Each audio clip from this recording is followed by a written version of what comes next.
All right, this is Julian Nitzberg on WithoutYourHead.com, and I think they're talking about the head of your penis, as far as I understand. So, all right, we're back. Welcome to Without Your Head Horror Radio. I'm Neil. And I am John.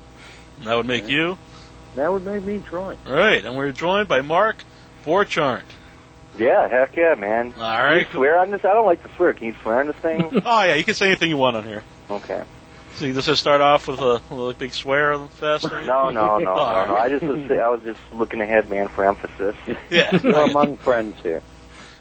You know, actually, the first question, how many times do people mispronounce your name?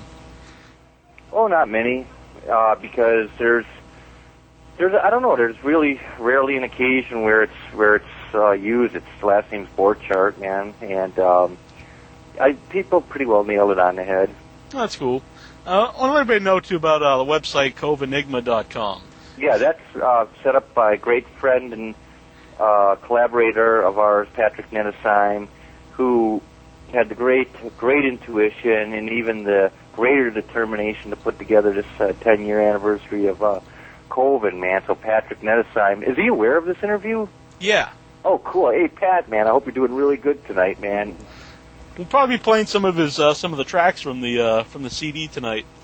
And if anyone wants to pick up that CD, just go to covenenigma.com. Yeah, and I would like to add that if for looking for a horror soundtrack, and Patrick Nettesheim is out there. He's a fantastic musician, a great guy to work with. Patrick Nettesheim will do your horror soundtrack. Get a hold of the dude; he is good. Oh, that's cool. So he does that for other films too. Yes, I mean he is a man out there to engage himself in the world with his music. Yeah, the guy does our theme song too, Ron Hex. He's a good dude. He's a good friend of ours. So very, very good. Yeah. So check that out. Were you happy with how Coven Enigma went? Yeah, of course. I mean, it was great friends there, a great time. Yeah, it was just a great event. I was just blown away that Pat put the whole thing together because there's so many inherent complexities to do it. That crop up, and he dealt with them. He faced pressure, but he persevered. And yeah, Pat Nettesheim, dude, he was the guy who it was his brainchild. He put it together, man, and made it happen. I was impressed, and there was a lot of great vibes, great people that came in from other states, man. It was just like a down-home thing, man. It was really great. Mm-hmm. It was you like doing that, interacting with, other horror movie fans and fans of your stuff? I mean, what is interaction, and what do you get out of it? It's a degree of socializing, a certain depth of socializing. And when people honestly and sincerely say, hey, man, I dig your stuff, which is the only thing that essentially they've ever been exposed to of mine would be Coven. Okay, that's very, very cool. I don't really remember too many in-depth conversations about it or things about hey, man, why did you do this? Why do you behave like you do? What do you think about? Those are questions that would excite and inflame my mind. But these are very surface renderings of greetings, just that, hey, like your stuff and all of that stuff. It's very heartfelt, and it's very rudimentary. And now on a show like this, man, if possible, we'll see where the conversation goes. Would you like to do that? Maybe it's an annual event? Or do you think it's more a one-time? Pat was having that in mind, but again, it's a huge endeavor. I have no clue, man. I mean, I like to drink coffee. I like to think about things. I like good books. I like to write, and those are the most highly exciting things. And encounters of people who create interesting behaviors and language, man, and just to get them down on the paper. That to me is highly exciting, and productive and creative work is highly exciting. Revolutionary work, because the mold is molded even further, and I try to stay away from the mold, man, and maybe myself possibly that we've been doing this a little bit different. Who knows? But everyone's is different, so we're all doing the same thing. We're living. How much of you is in Coven, the main character? Is that really you? No, that's actually a character, man, because is it parts of your character in that character? Yeah, I mean, any actor, no matter what, has part of them in it. I mean, that's inevitable, unavoidable. You know, it certainly ain't me, but it has remnants of me. It has resonance of me. You know, there's parts of me. You know, obviously it's my voice.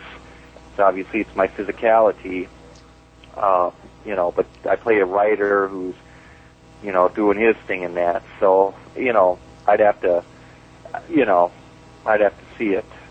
But do you think it would be easier for you if you had, you know, would you ever think about like maybe focusing more on the directing and the camera work if you weren't playing the, you know, like the lead in your stuff? Oh, no, man, because we all have our own psychologies. We all have our inherent ebbs and flows. And, you know, with mine, sometimes some of my projects stretch out, my thinking digresses, and consequently the projects digress. And, you know, I need to have one lead character, and, you know, that's going to stay with it, and that's going to be me, you know. I mean, I'm putting myself through my own trials and tribulations, and I don't have any right to put somebody else through all of that stuff. They begin to freak out, man, so that's why I play the lead. Mm-hmm. And plus, I mean, come on, man. There's like 300 million people in this country. I mean, there's millions of people conceivably who could direct films, and they could be the director, and they could get somebody else to act in it. You know, so I mean, the scenarios you proposed, we can have and acted out by other people. And my particular scenario is essentially going to be me in a film or two because I got control of me, man. I know where I am 24 hours a day. Right. You're the one person you can always count on. Exactly. Well, I hope so. I don't know, man. Sometimes I gotta say, dude, man, you gotta get it together, man. Did you have a question from the board, John? I know we had a couple. I don't know if I sent them up to you or not. No, you actually didn't. Where? Rickard's mustache, you want to know, what's Ken Keene up to these days? Oh, excellent. And here's the answer. Ask that again. What's Ken Keene up to these days? Ken Keene sitting here watching the Brewers losing by 2 runs in the bottom of the 8th inning at Wrigley Field. It's depressing. So what's shaking? Is he with us? You're talking to him. Oh, okay. Oh, man. You know, Yeah. I think the accent threw me off. I thought it was the same guy. So who am I speaking to? We got Neil here, John, and Troy, and Without Your Head. Okay, excellent. So you joined the Brewers game? I guess not if they're losing. Well, it's just the bottom of the 8th inning. They're at Wrigley Field, and down by 2 runs, which is not impossible to overcome. But again, down by 2, possibly more if they give up any more runs in the 8th. They'll be down by at least 2 in the 9th. So we'll see what happens. Mm-hmm. You were at the Coven, right? Yes. Yeah. Did you think it went well? Oh, absolutely. Again, Chris Borchardt and myself cooked the pork ass and the grilled vegetables and stuff like that, and so the food went over well. And That's always a I think plus. people had a great time. Was it all vegetarian? The barbecue? Oh no! Oh, okay. I was saying that wouldn't be my fault. Pork ass, dude. Slow cooked for 7 hours. Pork ass. Ooh. I like to call it pork ass because, Boston shoulder butt, pork ass sounds more fun. Yeah. So basically that's what occurred. Yeah, I think overall went really well. It was pretty much a packed house. People had fun. There was a fairly diverse entertainment there. So I've been doing quite a few events in the last 4 years that I would have like maybe 3 to 4 diverse bands. Chris Borchardt and myself cooking like beef briskets or whole chickens or pork ass, stuff like that. Belly dancers, fire spinners, magicians working the crowd, stuff like that. All right, cool. Has Mark finished Scare Me? No, we'll be finishing that in fall. What have you done, to help him out with that? Have you been acting in it or working on it? Yeah, acting, associate producer on this one. Pretty much whatever I can do, to get it done. We're waiting for the leaves to fall and no snow, so there's probably a narrow 2-3 week opportunity, most likely there, to wrap it up with the exteriors. Have you ever gone to film school or anything? No, I took 1 semester of film at UWM, and Chris Smith and Sarah Price were my instructors. So what's Mark up to now? Is he watching the game? Mark has got his nose in a book. We lost him already? Yeah. Oh, yep. Oh, man, we bored him that quickly. That's a record for us. Right. I think so. So, what are you guys doing? So this is online. Right. What are your hopes and dreams with this website? Well, we hope people enjoy the show primarily. What you said? Hope the people. What people? People that listen to the show. How do you get people to listen to the show? Well, they come to the website and they check it out. Mm-hmm. I got to go around all over the internet and plug it. Okay. So what do you generally do? Just like interview stuff, or? Yeah, we interview. We talk about new horror movies that are coming out, old horror movies that are out. Take questions. We can take call-ins. Just pretty much try to have fun with the show. So are you guys right now live on camera? Not on camera. I don't think anyone would watch that. But okay. All right. So it's just I'd have to get dressed if we were. Okay. If we were live on camera. So this is strictly radio. Right. Yeah. Okay, that's cool.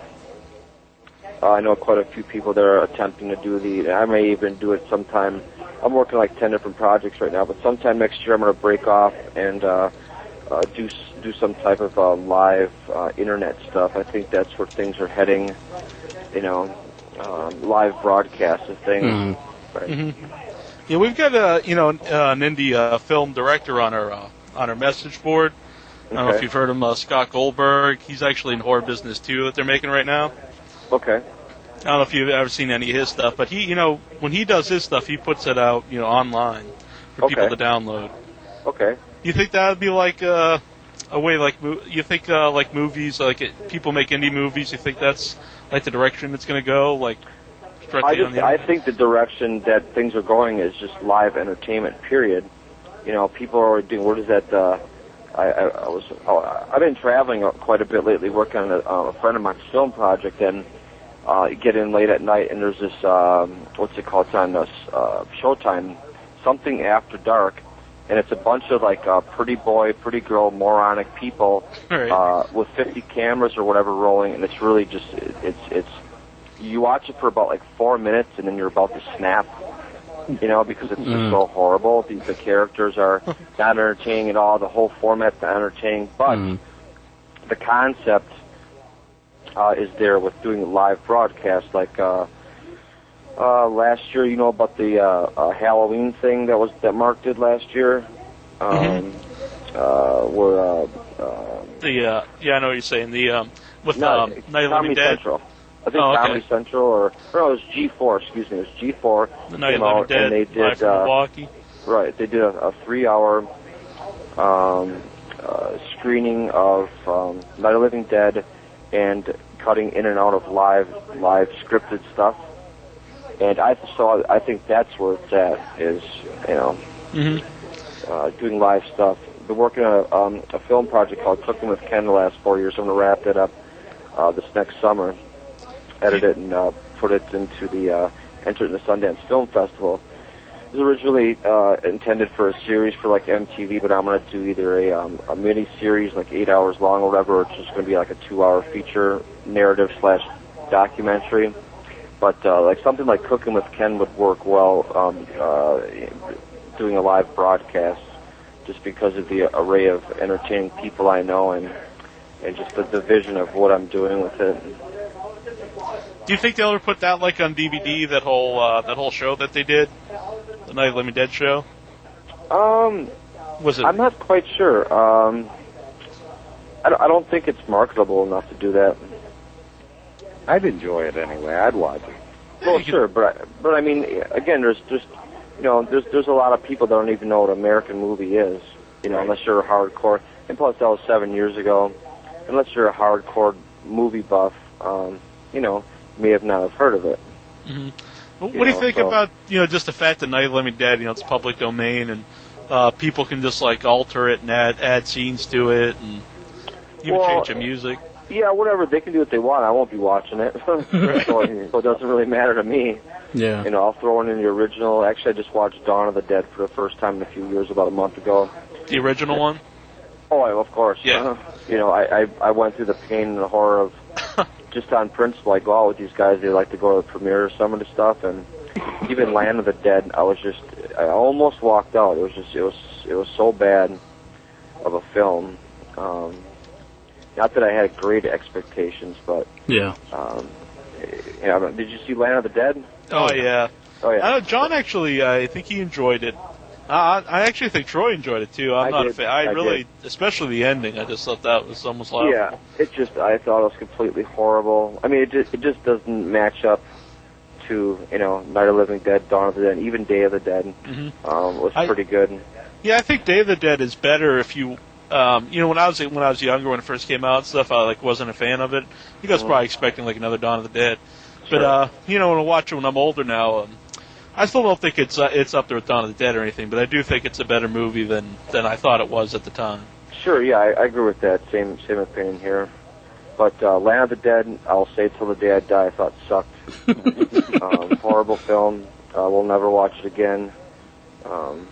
And just like a lot of these remake stuff, I think is a lot of remakes coming out. Oh yeah. And they make money. That's fine, but I'm not going to go to see any of them. Mark and these guys like to go to the premieres of them and stuff like that. But I don't know. I think it's just a waste of my time. There's so many other good films I could just even rent or go see a Hitchcock film at a local independent theater and enjoy that a lot more. So you're not going to go see Halloween tomorrow, then, I take it? No. No, I'm not going to do that. Well, what do you think? Do you think just remakes in general are bad? I mean, there's been good remakes, but I mean, it's kind of out of hand now. They remake everything. Do you think there's a cutoff point, if a movie's if it's already a classic, why remake it, or if it's not really that old? Well, they remake it because it makes money. That's the bottom line, and they can hire someone to on the cheap, to maybe re-script it a little bit. You can get a director, a no-name director, to work for cheap.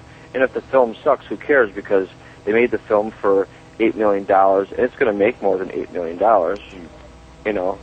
So that's just with filmmaking in general. You can make a film for $15 million. Give Jim Carrey 10 of it, and it's going to make money. The film could suck; it doesn't matter. The film, if it's made for only $15 million, it will make money. It's impossible not to make money. So when you could have someone that, okay, I'll let you buy my screenplay for $20,000, and you hire a Taco Bell commercial director, pay him $20,000. Well, now you're at $40,000. You could make a film for $1 million or $2 million, and it's theoretically impossible to not make money if there's a name attached to it. So that's the bottom line. I kind of think with the Halloween thing, if H2O didn't come out a few years ago, because that kind of pretty much it's not really a remake, but it brought life again to to the original story. Mm-hmm. If that didn't come out, I can kind of see a remake. It's still remaking a classic, but sure. With that just coming out, it's almost the franchise was already brought back. I don't see why you'd go back again and remake the original movie. See, now one film I would personally like to rewrite and direct would be Halloween 3: Season of the Witch. I thought that the original concept, that could have been one of the greatest horror films of all time. Yeah. But you have a for the most part bad screenplay, very bad actors, and it wasn't directed too well either. So, but the original concept was great, I thought. 8 more days to Halloween. Halloween 3: Season of the Witch. Yeah, I was going to sing the little song there. 8 more days to Halloween. Halloween. Right. Oh yeah. Mm-hmm. Silver. Right. I really think that movie's hurt by the fact that it is Halloween 3. Yeah. If it was just Season of the Witch, and it had no, it wasn't a sequel to. Just a standalone. Yeah, because people were expecting. To me, it was a standalone because it had nothing to do with Michael Myers. Right. But I think people going in would expect it, to be about Michael Myers. But again, to me, it didn't really matter because the film wasn't very good at all. I mean, it could have been because of the original concept. I thought was ingenious, in my opinion. Yeah. But then, the rest of the script kind of was like, okay. And again, bad actors and so. Yeah, I've actually heard someone say once, because you used to mention about remaking that, because it could have been good. Instead of remaking a great film that's already Right. great, to remake, a flawed Absolutely. movie. So you could, you might have something good in there, but remake it and improve improve it. Yeah. There's a lot of films that, in my opinion, went that way, where the original concept was good, maybe 10 minutes of it was well written, and then they just kind of went off into a different direction and wrecked it. So, yeah, I think remaking essentially bad films and making them better wouldn't be a bad idea. But again, the reason why people remake films is because they make money. Period. Mm-hmm. And they could absolutely suck, and they'll still make money. Yeah, so they're not going because there's names attached to it, whether it's a director, producer, an actor. You have names that are attached, and again, it's theoretically impossible not to make money for a film that's made for under $10 million. It's impossible. What are your opinions on that movie, John? I kind of pretty much, I enjoyed the film. I thought if it wasn't named Halloween 3, I thought it would have done, better on its own, but I don't know. Ken Keen's a fan of melting kids' heads with a mask. Oh, yeah. Oh, yeah. Uh-huh. Hey, there's nothing better in your spare time, Do you guys go all for Halloween itself, celebrating the holiday? Yeah, it depends. I haven't went to a good Halloween house party probably in about 4 or 5 years, so I'm kind of looking towards to do that this year. Hey, Mark, we have to track down a really good house Halloween party, because when was the last one we went to? That was maybe that Pat Nedesheim had. That was probably the last good house party I went to. What book's he reading anyway? Excuse me? What book is he reading? Oh, I don't know. What are you reading, Mark? Oh, it's a biography of Levon Helms. Oh, from the band? Cool. Yep. Ah. All right, Brew Crew. No. No outs. All right, now we're talking. I get excited. I'm a sports fanatic, by the way. Not just Brewers, Packers, Bucks, but I just, in general, I follow all teams. Right. Whether I like them or dislike them. Local sports teams first, but, I pretty much know all the players and all the teams and what's shaking, what's cracking. So what was bet on. What was it like when you saw Mark in the commercial there at the Super Bowl? That was fun. I was drunk at that time.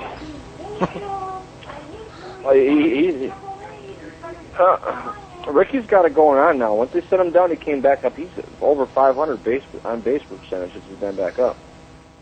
Yep. You get the monkey running on the bases, man. Speed kills in all sports. Yep. Are there any new horror movies coming out that you would be interested in? Because this week's Halloween, which is talked about, then I think next week is Hatchet, which has a lot of people talking about it. I've been on the road for the last 3 weeks on a buddy of mine's documentary film, working 14, 18-hour days, and I catch the Brewers score when I get to the hotel, and I pass out, and that's it. So I don't even know about what film's coming out. Hatchet. Yeah, you do it. All right. Well, Hatchet comes out next week. We've been talking about it. It looks like a pretty cool movie. Okay. Yeah. I like the horror genre. I mean, that's where I get the most humor. I think I have a very wide sense of humor, but comedy's a tough nut to crack, and I like it comedy best in horror films. I think it mixes well. Mm-hmm. Do you think it can ever kind of have too much comedy and kind of set off it doesn't mix well? I think a perfect example of mixing comedy with horror would be American Werewolf in London. Absolutely. Even Dawn of the Dead. Yeah, Dawn, exactly. Vibes is a good one too for that. Right. Yes, I think that's what they lost a lot in the remake of the Dawn of the Dead was all the humor in it, kind of social satire of it. Absolutely. Plus, zombies are running. So how long have you guys been online? About half hour here. No, I mean like in general, like a month, 2 months, a year. Oh, How long you with got this to do show? it? Yeah. I guess it's been about a year. Okay. I think our first show was a few years ago. Yeah. Okay, We don't always talk about it here, but we also do another show. It's inyourheadonline.com, where we interview pro wrestlers.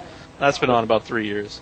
All right, fellas, I'm going to cut you off because the Brewers have no outs, a runner on first and second. They're down by 2 in the ninth. And I'm going to turn you back over to Mark. It was pleasant talking to you guys. It's all very exciting, and I'm sure we'll be talking again soon. All right. Enjoy the baseball game. Cool. Thanks, buddy. Yep. Excellent, excellent, excellent. We were confused there. We weren't sure. You would have had a caller, an emailer, had asked what is Ken Keene up to? It just so happens he's sitting right there. Yeah, That was pretty good. That was pretty good. it's almost like he was in another room and was typing. He that was. up. I was reading in the dining room. He was in the living room. I meant the one that asked the question. Yeah, I thought maybe he just typed it up so he could get on the air with us. You still there, John? Yeah, I'm here. Yeah. All right. Well, we asked him a little bit about like remakes and whatnot. What do you think about the remake of Halloween? You know what? And I'm not trying to be funny here, but can I be honest? Yep. Mm-hmm. Yeah, they want to know about the remake of Halloween. So. Hello? Hello? Yes. What are you referring to, the remake of Halloween? I haven't seen that one yet. I'm going to go tomorrow, though. Oh, okay. Who is this? Dan. Oh man, how's it going? Good, good. And yourself? I'm good, thanks. Yep. So you're gonna go see we go ask one guy and he's not gonna go see it, but you're gonna go see it tomorrow? I think so. I think I will, yes. Yeah, Just out of curiosity, I think it'll be highly entertaining, if nothing else. yeah. I mean, I'm definitely interested in seeing it. What do you think about like other Rob Zombie films? Right, right. I think he's just going to make it a little more action-packed, you know. Yeah, I mean, you can say what you want about like the Rob Zombie movies. Some people like them, some people don't like them. But I definitely can't. You can't say like they're boring or not well made. Right, right, exactly. And I think the new Halloween will be at least that. Mm-hmm. So.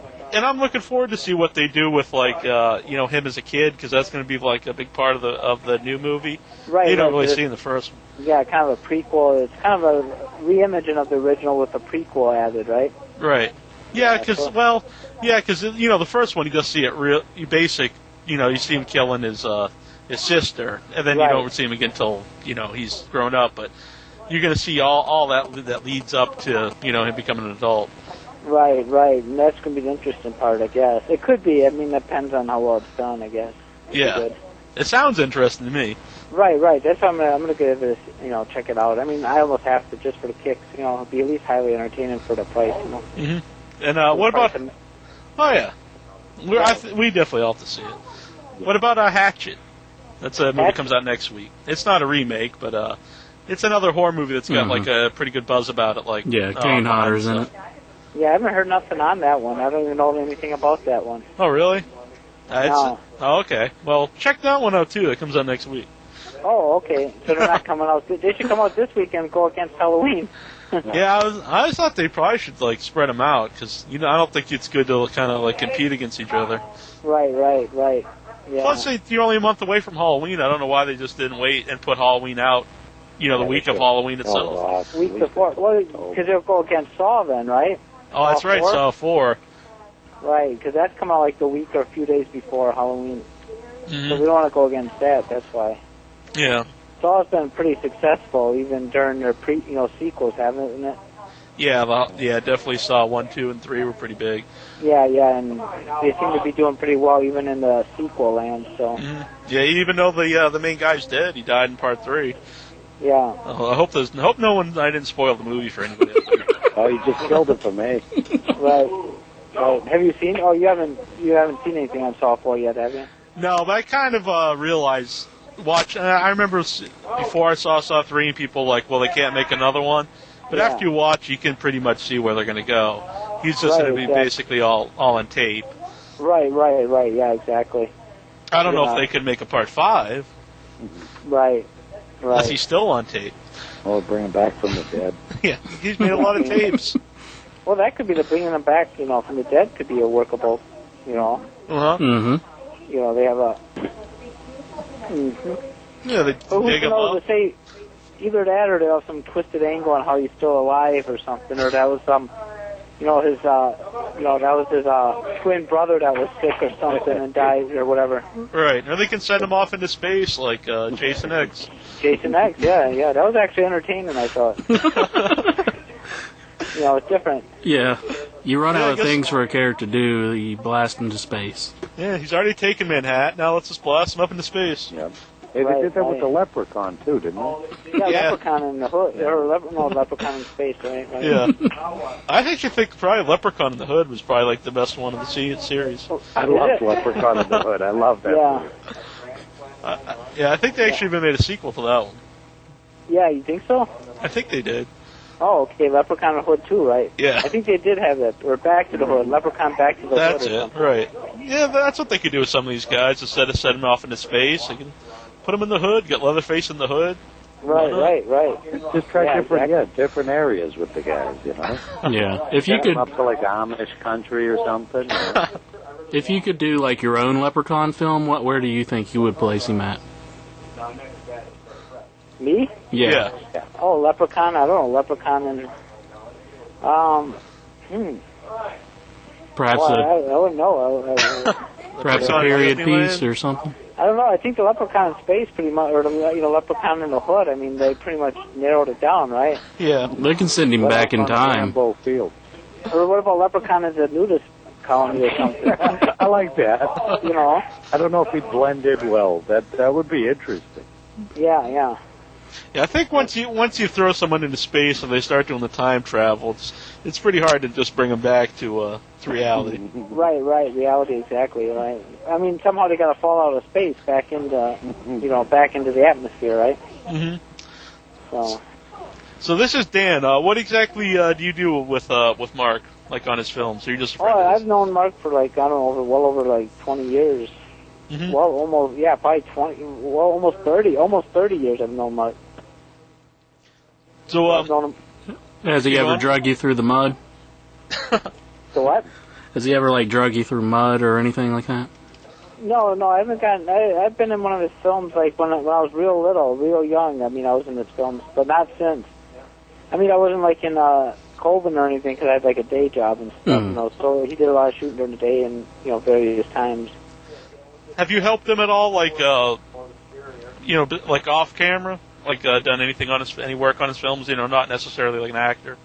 I mean, I've probably been at sets and stuff. I don't know how much if I helped or not. I mean, I've just been at certain couple sets and that, basically. Maybe more as just an observer than a helper. Right. He usually has pretty many people willing to help, so there's really no shortage there. Mm-hmm. So, besides the horror movies, anything else coming out soon you'd like to go see? I'm not certain. You're just more of a horror movie man. Right, basically. Yeah, I'm not really too familiar with what's coming out in Hollywood today. I don't really pay too much attention to it. Mm-hmm. I think Mark's in Cabin Fever 2. Cabin Fever 2, yeah. I've never even seen the first one, so I can't even... You're not missing out. No. Oh, it's not good? No, I didn't like it. But I'm sure 2 will be a lot better, especially because of the Herman character. Oh, okay. That's good. If it gets better. I mean, it had to be halfway decent the first time around. They're making a sequel. Yeah. Yeah, I mean, it was a big hit. Yeah. Especially, there's a really bizarre scene in there with the kid. What does he yell, John? Pancakes. Pancakes, right. They just have probably the most random scene I've ever seen. And then he starts doing some kung fu for everybody. So. Yeah, he just talking about movie remakes. Don't you think Microwave Massacre should be remade? Microwave Massacre? I don't think I've ever seen this one. No, that's a classic. You got to see it. That's a classic. Do you think they'd rent it at my local video store? Or?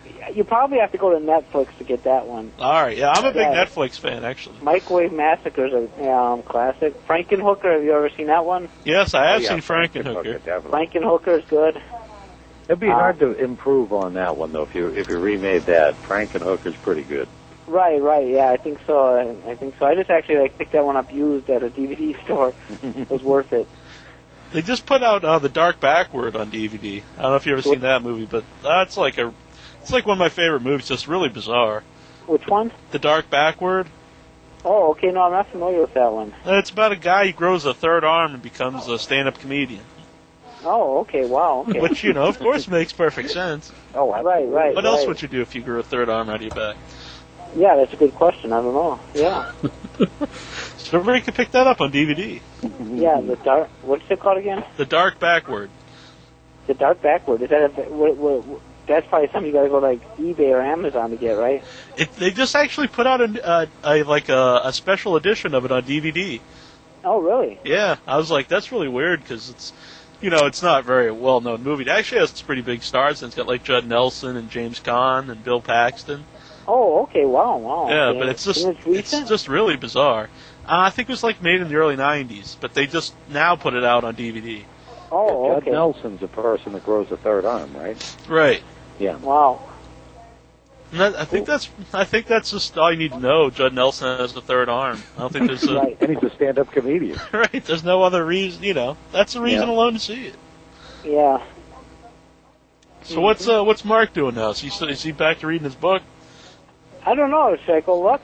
Yeah, I guess we'll get him back here. Let me take a look. All right. What he's doing. Just a second. Here he is. Excellent, man. Let's talk. All right. Yeah, we just No, the covered. reason being is because you asked me about the remake of Halloween. Well, who better to answer that than Dan Laughlin? He's into it. He's been prodding me to go see it tomorrow night at North Shore. So I wanted to give you the person that was going to give the most amount of reasonable response. Right, I understand. Excellent. Yeah. Every time we ask a question, you've got an expert right there waiting to answer it. What can you got the whole do? panel there. We covered a lot of ground with him. We went over The Dark Backward. I don't know if you're familiar with that movie. No. Oh, okay. How about Hatchet? Neither of you, the last two guys, knew about Hatchet, which comes out next week. Yeah, somebody asked me that. Horror. What is horror? Horror is at the end of the rainbow, realizing you've lived a life unlived. That would be true horror. Mm-hmm. You got a question from the board there, John? Actually, yes, I do. We have a question here. One person wants to know what was it like being a character on the Family Guy? You know, you always get an email or a call to be in something. And we recorded the voices in Milwaukee in the 3rd Ward on a sunny day in May. And that winter or so it came out. That was the only time that I had people actually in my living room watching a TV show. It was great. It was different. It was great. And that was the experience. I wasn't sure if we were going to be in it or not. And it happened. What was it about black and white, making the movie in black and white, Coven? That, what made you decide to do it in black and white? Well, I can cite two, let's see, Charles Burnett's Killer of Sheep. That had an amazing impact on me. It was everything I wanted. It was everything I was about. And on the other side of it was Night of the Living Dead. Saw it on 16 millimeter at the library, man, back in 80. It was just a fantastic experience. So those two films, you know, had a huge impact on me. Mm-hmm. Fundamental impact, man. 16 millimeter black and white. I know that Night of the Living Dead was actually 35, shot on 35, but it's, you know, it was a black and white film, and I mean it just has it's just a great, beautiful, haunting, dreamlike imagery. You know, Right. Very grainy, very beautiful. Well, doesn't have to be grainy. It can be fine grain too. Mm-hmm. It's a beautiful image, man. Yeah. Actually, our whole website. I'd say our whole website's done in black and white. Oh, well, you're avant-garde, man. You know, color can be jarring. It can be very obscene because film is art, film is work. And in black and white, we see more in geometric and symmetrical terms. We're looking at lines, we're looking at shapes and so forth. And with color, we're looking at color. And those colors in our lives, man, is a complete... Dan Laughlин's kitchen, we got a blue Tostitos bag, a red Tide container, a green Cascade box, yellow bananas, a gray radio, black knives, brown holder, silver trash can, red Dawn liquid detergent. It's endless. It's a symphony of discordancy. it would drive a viewer mad. So there's reasons for black and white. It's beauty. Mm-hmm. What's your opinions on everything going digital now? Well, oh my God, that's the cliche of all cliches. I remember that somebody said, man, when they said, well, these dudes would come up and say, oh my God, the film versus digital, and this real filmmaker pulled me aside and said, those guys that ask that question doesn't matter, they'll never make a film anyway. It's like, you know, horse and buggy, steam train, the railroad system, Amtrak. Now, in 1957, we had the 707 come out. 69, we had the Concorde come out. You know, now we got this other huge transport. It's evolution, evolution, evolution. Film's been around essentially since, let's say, 1895. What Edison had is Black Maria studio out in New Jersey would spin with the sun. It was all film. It's film, and then, you know, you went out. As we continued to explore, we went out west. The filmmakers went out west, had trouble with the East Coast boys. They'd come and try to break up the filming on the West Coast. We had sound introduced, let's say, around 27 or so. And then let's just say a landmark would be the jazz singer. That's kind of the way we can pinpoint it a little bit. Oh, my God, it'll never last, this sound stuff. And then color, you know, that was just for very rare occasions, Gone with the Wind, Wizard of Oz, so forth. But now we have sound and color. Now we're in an electronic age, man. Film is very beautiful. Film is very expensive. No one is going to shoot on film. Yes, some people are, you know, and it's just evolution. I get to sleep at night. It's with digital 24p, dude. It looks it's cinema, dude. It's cinema, and I shoot it. You want to pay for 35? I'll shoot it. Pay for black and white 16 millimeter? I'll shoot it. You know. You think it helps out? You know, people, somebody like you wants to, you know, doesn't have a lot of money behind him to go out there and film his own stuff. Oh, I don't give a damn, because anybody who wants to do anything can do it. I mean, if I wanted to shoot on color 70 millimeter, I could. I'd find a way. Right. You know, it's what's your motivation, man? You know, now I've shot in abundance because of digital 24p, beautiful imagery, provocative imagery, thanks to that new evolution in the medium. Mm-hmm. Do you think that's something you have to do to like keep on top of it? You know, all the new innovations that come out. There are no new innovations. It's 24p came out. It takes about an hour to learn how to turn on the camera, white balance, so on and so forth. Put the tape in, bam, you're done. What the hell is there to keep up with? Yeah, I mean, if you got some schizophrenic problem where you got to maniacally keep up with things, yeah, you're in for it then, because of, you know, the turnover of information, man. It's pretty exponential. Earlier we talked to one of your friends there about the Night of the Living Dead live from Milwaukee.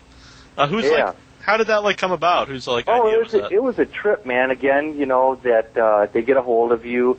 It's all via the documentary, all the energy. It's like somebody threw a rock in the pond. You have that ripple effect, and you know, oh yeah, you know, and so they call. It was a cold night. I think I wore long thermal underwear, thick socks, and yet the chill crept through me. There was a thrill of doing the live, you know, speaking, you know, for live TV. It's a daunting task. Someone had to do it. I remember the frantic looks on some of the producers' faces as they were Dylan-esquely moving those big poster cards around. Some people get what I just said, and so that was incredible, man. Just the human interplay, man. Mm-hmm. Do you think that'll ever come out like on a DVD or anything? Oh, gee, that's cool. You have to look up G4's number on the internet and call them. All right, I'll call them. Yeah, I don't know, man. I have no clue. I mean, you know, it was great. I remember being in the trailer. We were working on some storyboard or something like that, and I remember that a lot of the extras came in. They were hammered. They were drunk. It was a cold night, and a lot of my friends actually.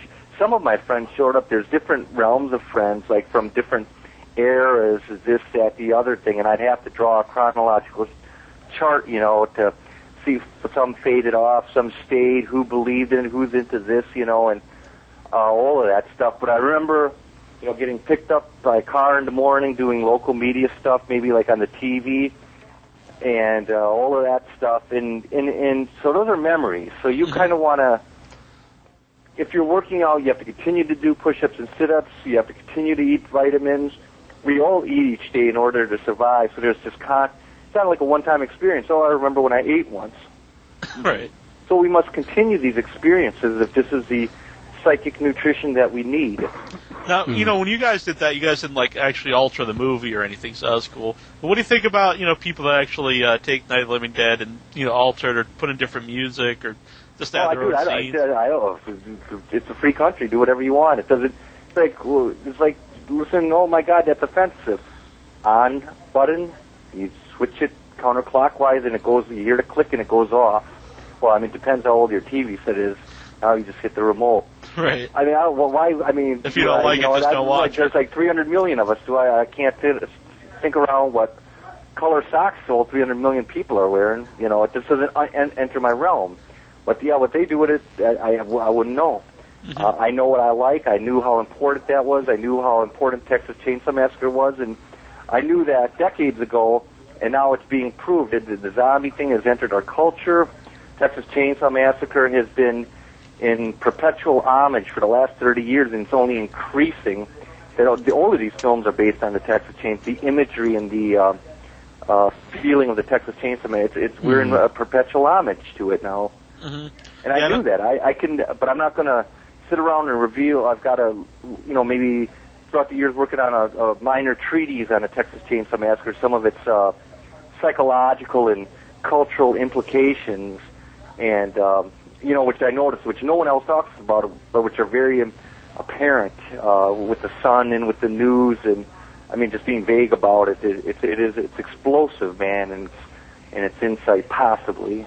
Mm-hmm. I know John always says here on the show that Rob Zombie's first movie, House of a Thousand Corpses, he always feels it's just basically his remake of Texas Chainsaw Massacre. Yeah, the dude's living his life. He was a rock star. Now he's a prominent film director. He's a good film director. So he is using God's gift, his connectivity to life to the max, man. The dude is in a perpetual prayer to life, man, and being very thankful for it. Mm-hmm. Let everybody know you're going to be at the It Came from Lake Michigan Film Festival. It's going to be October 25th to the 28th. Yeah, dude, that's going to be a blast, dude, because it's right where I live in Milwaukee. Yeah. So, man, I just get in my car or get a ride down there or whatever, man, and go hang out, man, and make notes, continue to construct some narratives, for my work and meet people and see if there's possibly any interesting conversation or some humorous or intellectual happenings, man. So I'm ready for it. Do you have any good stories that came out of any of these film festivals you've been to? They're it's all humorous and it's all very subtle, and there'd be no laughter on the other end. I'd have to look through hundreds and hundreds of pages of notes. Mm-hmm. It's kind of like you had to be there, you this or that, man. It's those subtleties that are actually the diamonds sometimes of our lives. Mm-hmm. Now you keep notes on basically everything you've done? Yeah, of what people say, and what I'm trying to do through this work is make a connection with people, and make a connection with myself, and make a connection with people, and it takes a lot of note-taking, a lot of construction, and we'll get there. We are getting there. It's not the product, it's the process. Mm-hmm. Do you do that? Take the notes for yourself, or do you go back? Do you go back and read it, or do you ever plan on putting out a book or anything? Yep, doing everything you said. Is it does it mean something to you? If someone at this convention, or just someone came up to you and saw Coven or something, and said that it really connected with them, or some an aspect of that movie was reminded them of themselves or something? Yeah, I'd have to listen. I'd have to really listen and absorb what they said, because I hear so many voices and lots of people just coming at me. And those are voices of people, not just ones in your head, right? Mm-hmm. Well, I hear voices when someone's talking. Right. Oh, you guys tried to be slick. Oh man. But anyway, no, you'd have to listen and absorb. Mm-hmm. Do you still do like any of your radio programs? Dude, I've actually, I'm glad you said that because I'm working on a new one, and the script is good to go. A couple minor polishes, but it's there. It's already there. So I'm one lucky son of a bitch, man. That sucker's ready to roll, and I'm looking at getting a portable digital field recorder to record doors, footsteps, thunderstorms, all of that, man. Mm-hmm. Someone here in the chat room, Rob G. Scare Me was featured in Horror Business. When is it coming out? What are the updates on that? Oh, excellent, man. It's going to be late 2008. Leaves are going to fall in a couple months. And I am so anxious to start shooting because, like I said, psychological ebbs and flows. When it rains, it pours. When it's dry, it's dry. I've been shooting this sucker for 5 years, man. It's just like Coven. All of a sudden, dude, I'm filming again, and now is the season. So what a question to ask and what an answer to give. Were you happy with Horror Business? Yeah, extremely. Chris Garantino, the director, was a really solid citizen. He's honest. He's a human being on creative fire. Chris is a really good guy. He's really down to earth, man, and he's just a really passionate guy. And I hate to use words that have become cliches in our parlance, in our lexicon, like passionate. It means nothing because it's overused, but Chris certainly is passionate. And just a great guy, an inspiration. I admire him. Chris Garantino, you're a great guy. Horror Business is a great documentary, man. Mm-hmm. And what an honor to be in it. But as for charisma in that, you can see in Horror Business as my star begins to dim, and that dude Ron, his star shines, man, in that, one of the other dudes in it, among the other film directors, because I had my time in the sun with my loud mouth, and it just begins to wane, and in Horror Business, you can begin to see me taking a back seat. It's like the next generation of filmmakers coming up in there. Well, not really, because I think we're all the same age in that really? stuff. Yeah. Oh, okay. But I mean, you know what I'm saying? It was just like a supernova in a sense that's just a dimming in that I had my time to expose myself, my time to talk, and I did it in the documentary, and that was all I was. Then after that, I said what I had said, and see, the reason why I'm talking to you like this is because I had handed the phone initially off to Ken Keene to answer the question, and it became a long format. Then Dan Laughlin, long format. It gave me an opportunity to read. It gave me an opportunity to do something different. So now I'm all speeded up talking to you guys because this is the first time, essentially, that I'm talking. Yeah. Just throw out there that Scott Goldberg's actually going to be featured in the Son of a Horror Business. He's a friend of the show. He's been on a few times. Oh, very, very cool. Cool dude. He's actually on our message board. If anyone wants to check that out, that's withoutyourhead.com. Oh, very cool. Now, one thing he does is he actually puts a lot of his stuff online, and I talked to you earlier, and you said you really don't go on, on the computer. And it's so bored. I get so bored. I don't watch TV. It's just like there's all of this life and thinking to do. I just started reading. In the last 7 years, man. I mean, as a serious art form, and I can't deal with TV. The computer, the internet is utterly. I just get so bored because books, the pages, they burn my hands. Their fire sears so greatly. Who do you enjoy reading the most? Oh, I don't know, man. I do know, actually. Oh boy. I don't know. I read about 40 to 60 books at a time. I'm reading William Styron's Darkness Visible. I could list billions of titles, man. I'm a huge devotee of Charles Bukowski. I was raised on Hunter Thompson long before he became fashionable. That was started reading him 25 years ago. I read an immense amount of nonfiction. I like to understand how, the 1600s, the 1500s coming over here. Bertolucci on Bertolucci, Woody Allen on Woody Allen, Polanski on Polanski. Yep. I'm reading, there's just stacks of them. I'm reading Levon Helm and the band, that biography. I'm reading the story of film by Mark Cousin. I don't know, they're stacked. I just am finishing The Artist's Way by Julia Cameron.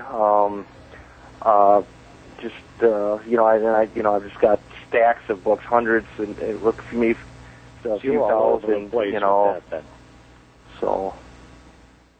There's not one particular genre you read. You just like to read. I listen to opera. I listen to country, all of that stuff. Mm-hmm. Do you think the Terry Gilliam movie, Fear and Loathing in Las Vegas, captured the book? Yeah, well, I don't know. Yeah, the one great thing about it is the mass culture has embraced Fear and Loathing in Las Vegas, the movie. They're fans of it, and I don't equate books and films, except for like Deliverance. Man, that's mind-blowing. The film is as good as the book. The book is James Dickey, man.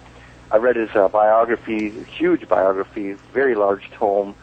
The World is a Lie, incredibly detailed, man, like 700-800 very thick pages. Just a great book. James Dickey, he'd be rafting or canoeing out in Oregon, thinking, he put it together with an incident coming across a bootlegger's farm, sitting on their porch and thinking, what if something menacing did happen? Nothing did in real life, but that imagination was sparked in he was a advertising guy for Coca-Cola in Atlanta. You can actually see him in one of the ads, like in the 50s or so, and he would close his door in the office and work on his poetry, and he went on to write Deliverance, and it's an amazing a work ethic, that these writers and filmmakers and musicians and painters have, man, that they have become. It's the art of connectivity to oneself, man. If you were to write a book, what would you write? What would you want to write about? About yourself? About a story? Or? Oh, I'm writing tons of stuff. It's not a what if scenario. It is scenario. Mm-hmm. There's hundreds of pages flying everywhere, man. Whatever happened to Northeastern? Did you have Boy, somebody just asked me what happened to Southwestern. Now we're doing Northeastern. Now pretty soon we'll be. No, it's Northwestern, and that's 20 years too late. That should have been done in '88. I realize now my mistake, and I will incorporate my mistake. Northwestern, yes. I'm working on that pretty much all the time, and I'm trying to bring it actually to film. And I'm a little disappointed that we're now in 2007, because everything looks pretty homogenized, the cars and houses. So I will have to make it kind of like I'm working on figuring it out. Yeah, you could have it that time passes. But I understand that time passes. I'm certainly a victim of that. Well aware of it, right. And I think we all are. I don't think any of us. The argument it's not. It's something that'll have to be dealt with, and it will be dealt with. Did you have anything? Go on. It's not easy. It's going to take hard work, take sacrifice. Someone here in the chat room here, Mark. He says Mark Borchardt's a opera lover. Is he a big fan of Richard Wagner? Wagner, a.k.a. Apocalypse Now. No, I didn't say I was an opera fan. I said I listened to it. Oh, okay. And I said I also, if I go into a hotel room, I'll put on country. If I get paid some money, I'll put on country. Right. If I'm working, man, I put on jazz. I like space music. I want to explore the German space music from the early 70s. We can hear bits of that in Herzog's work. No, I'm not an opera lover. I happen to, for kicks, just keep it on day after day, maybe in the hotel room. Keep country on day after day. Wagner, sure. German dude, sure. Ride of the Valkyries, man. Or however it would be pronounced. Sebastian here, you want to know if you read The Rum Diary by Hunter S. Thompson. Yeah, absolutely. Great book, man. Great book. I got it in its very thin, tall, narrow hardcover version. Yeah, it's a great spring read, a great spring-summer read. You know, they're talking about having beers and ordering hamburgers and stuff like that, you know, in some country, man. Yeah, Rum Diary, absolutely. Rum Diary's whatever, yeah, I've read it. I can even feel the book, yeah. Great read, man. Rob here wants to know, what are your takes on politics? First of all, it's not a game. It's not subject to debate. You know, the great thing about it is I don't sit around and talk about it. I think about ways that there's hardcore psychological ways, man, to actually make things right. Because we all know, you know, what's right, and there's a very goofy element from generations, very fascist generations that I know firsthand that are no good. And they're just no good, that have been very greedy and selfish and have caused a lot of misery for a lot of people, and that is the enemy. And that's not political. That's reality. That's not subject to debate. So, you know, but we're always evolving and so forth. So, definitely. I got an email here. I want to know, are you still a Burger King man? No, I don't. You know, it's interesting that you asked that, because I realize I don't go to fast food places. It was never a conscious decision. I just realized, actually, it was funny you're asking. I just brought that up today. I don't. That was a different era. I don't go to anything like that at all. I don't deal with it. Just was a different point in my life. I just don't go there to those places no more. Yeah. What kind of like advice would you give to somebody who wants to make a film themselves? Well, there's a couple different ways this advice can be given. The one is, you know, if you want to actually be personally successful, then I don't know, there's two different philosophies, man, and is to be yourself, or you really don't have to. You can just become a good craftsman, a good technician, and just, you know, make cliched stuff, and you'll do just great. Or if you're an artist with inner passion, then you have to be unique. If you want your own unique voice to be heard, then you have to do it. But you know, life is not just about being a melancholic artist, man. You can just be someone good at the craft and just churn out cliched, very formulaic stories, and you'll do equally as well, man. So I can either say, you know, be yourself. That could be meaningless to some people when they're just going to put out Terminator 42 and Reservoir Dogs 43, man. So, you know, and it's not knocking either of those films. They're great, brilliant films, but they were made by their own filmmakers, and some people live their lives in perpetual homage to those two lines of thinking, which is fine, man. I'm no one to say anything. I know there's actually a part in horror business that, you know, I thought was pretty cool when you were saying, you know, not everything has to be like something else. Well, I don't give a damn. I'm just not going to involve myself with it. When people say my film is like this and like that, it's always that two things they use. They draw from two films. It's so and so meets so and so, or such and such meets such and such. And hey, man, if that's your gig and that's how you have to describe your life, such and such meets such and such, you know, that's fine. But I'm not down. Personally, I'm not down with that. I have my own visions, my own work, man. It ain't got nothing to do with some movies. Movies are like the last inspiration for me whatsoever. I go off real life. I don't think about other movies and then begin to replicate them. So forget that, man. I'm not interested in it. So I mean, I'm inspired by real life, all of that stuff. Steven here in the chat room, he wants to know, it's a football question. Do you think Brett Favre should hang up his cleats and let Aaron Rodgers take over at QB? Oh no, it's all natural. Just that Aaron Rodgers is great, a fantastic quarterback. Everything's cool. Let nature take its course. Did you have anything, John? I'm a big fan of like Dean Cundy's films. Whenever I watch them, is there any like directors of photography that you're big fans of? Well, I could, yeah. I mean, well, not so much. I mean, I don't know.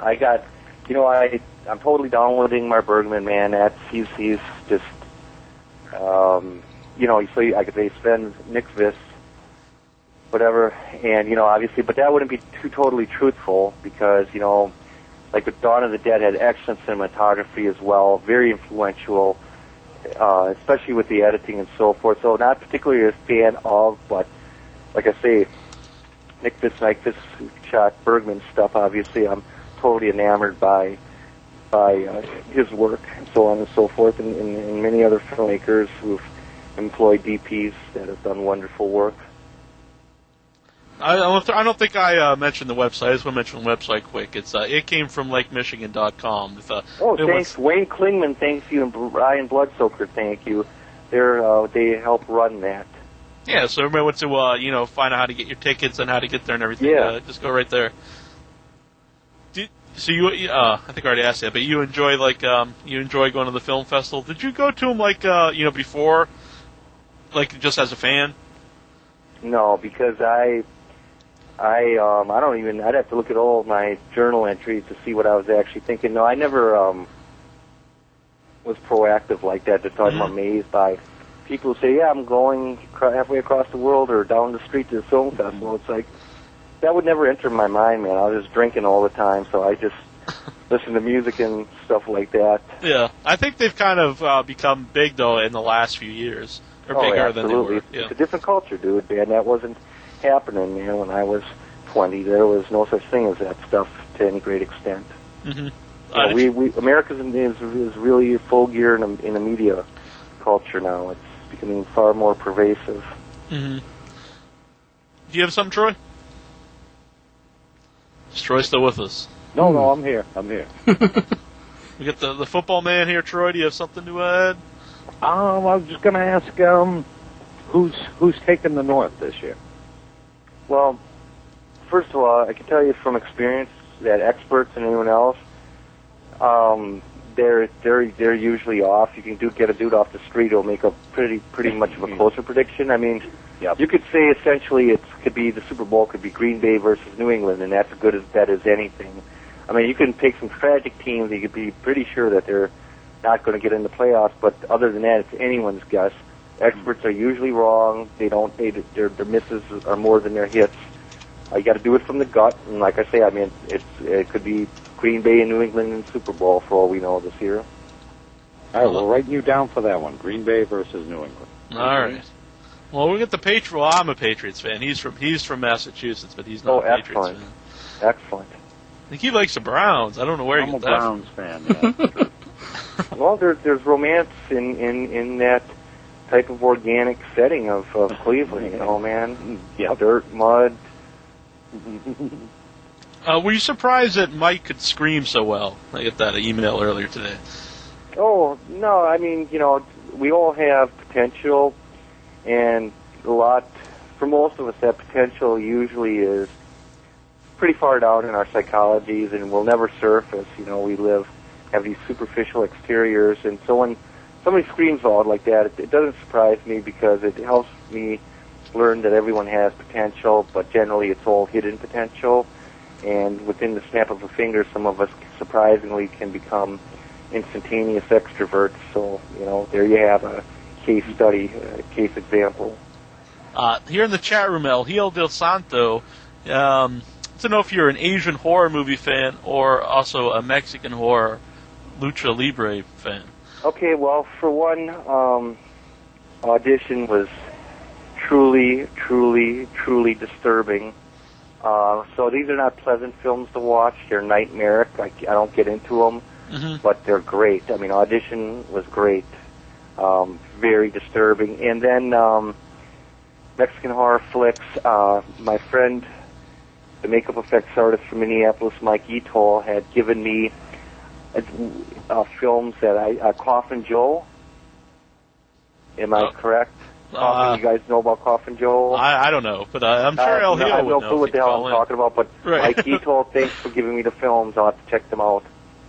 You talked about like Audition, and I haven't seen that movie, but I think it's like you said, it wasn't like a fun movie to watch. What do you think about?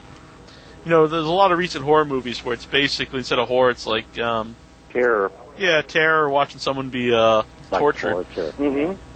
They're truly disturbing films to watch, man. Do you see like any entertainment in that, or? Oh, of course there's entertainment in it. Of course there's entertainment in it. Of course there's entertainment in it. Otherwise, it wouldn't be made. Right. Well, I mean, you personally, though. I mean, is it something that you like to watch, or would you prefer to? I love Harlan County, USA, Salesman from the Maisleys Brothers. I love Symbiocytotoxoplasm, Take One, Last Tango in Paris, 8.5, Persona. Set me on fire with those things, man. Autumn Sonata by Bergman, man. It just on and on and on. Cries and Whispers, man. Oh, man, I'm shaking them, but it's mind-blowing, man. Salesman, black and white, mid-60s, dude smoking cigarettes, talking shop candidly about selling Bibles, going door to door. Oh, it's a work of art. The tensions of the Union or whatever, Harlan County, USA, maybe 76 we're talking. Symbiocytotoxoplasm, Central Park trying to make this it's cinema. It's crazy. It's gold. Passion Park, man, taking 70 maybe out in the desert. I mean, you talk about politics, and it's insane, man. It's beautiful. It's crazy, man. It makes me shiver. That's what I'm talking about. What do you think about like the recently in like movies? There's just been like a million like zombie films. Do you think they're just like oversaturation with zombie films, or what do you think like the fascination is? It is now. It is actually, zombie films are a hardcore part of our central culture now, and it's amazing. It's taken root. It's been nurtured, and now we're reaping those crops, man.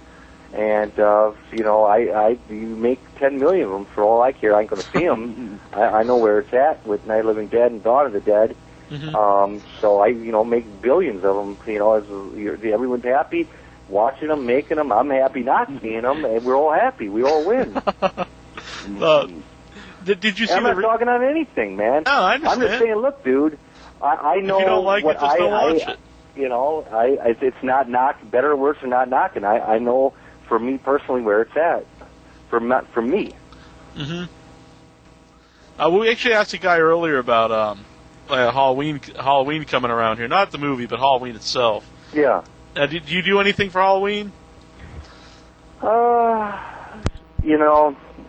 This within the last probably decade, I started going to haunted houses. I was too drunk to drive. I just did all of that stuff. I would never, drive while drinking, and I was just not because of morality or commercials or anything. I just wasn't.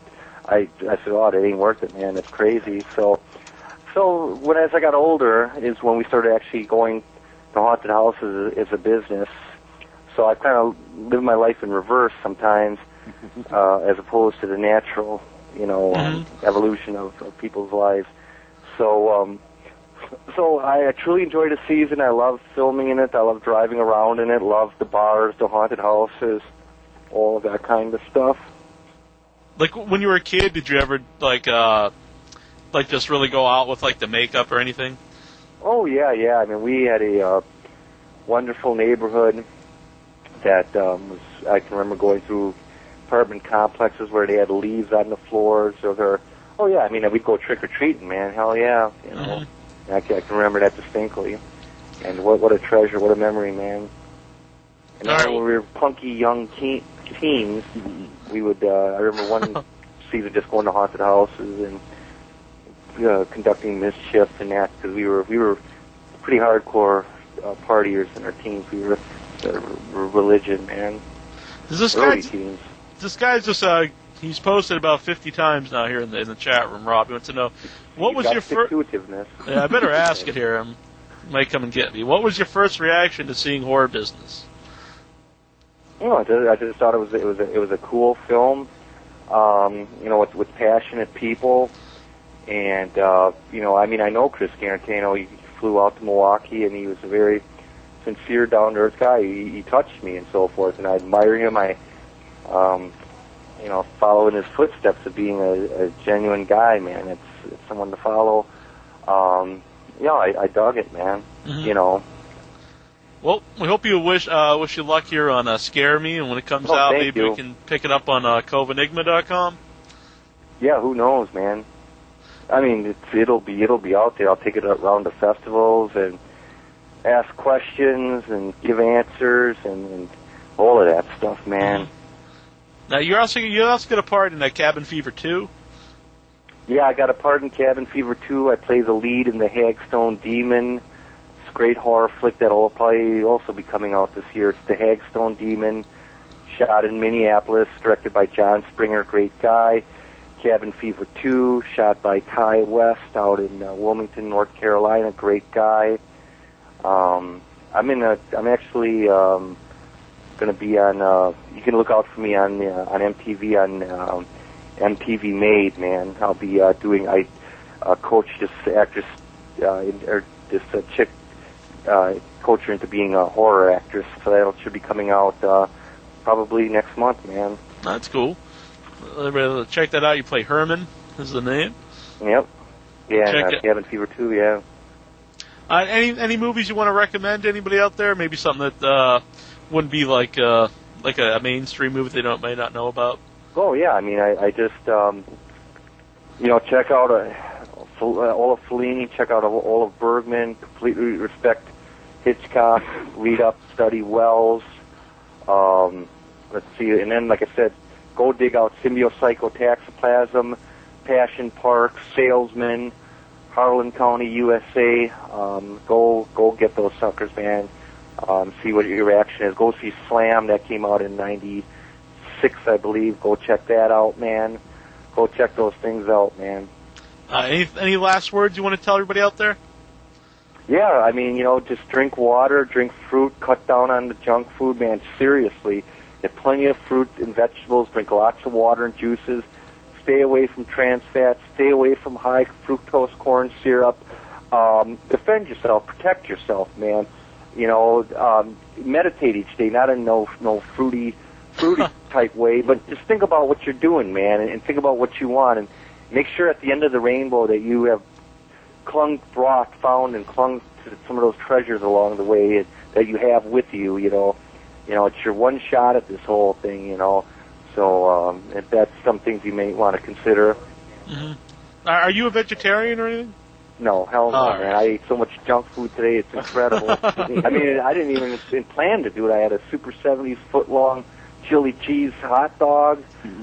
Then Frankie came over with this whole big old pizzas and stuff, and so, I mean, but no, but last night I was eating like watermelon and like plums and apples and, orange juice and cranberry juice. You see what I'm saying, man? You're hungry, you're in a situation, all of a sudden you're presented with this junk, so you eat it.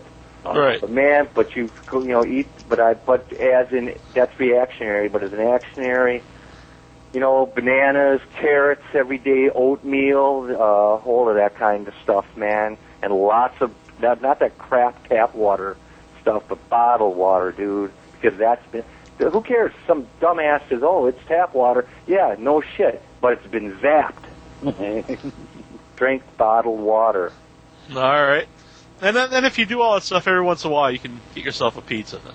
Yeah, you should put junk in your system. You eat all vegetables and all of that stuff, something will go wrong in your body. You've got to put junk. And you've got to put junk because there has to be a challenge in the body, or a reasonable challenge, man. All right, man. Really appreciate coming on tonight. We went a little late, but that's cool. You guys, thanks for everything. And I got to get a copy on CD, so I'm going to contact you guys when I'm more cognizant of all right. of reality, man. And And, Yeah, no problem. That's no problem at all. We'll get you a copy, and we'll get you pictures, and it's all You're cool. speaking my language. All right. Thank you so much. Listen, you guys have accommodated these meditations now for an hour and a half from 3 distinct individuals. And on my behalf and their behalf, I want to thank you for giving us your time and your ear. And also want to thank the dudes out there listening and the dudes out there, which includes chicks, obviously, dudes, people, for all of the everything, man. Yeah, I think dudes accompanies both guys and the girls out there. There you go. This is Joe Nardelli, and I'm listening to Without Your Head and Nasty Neil.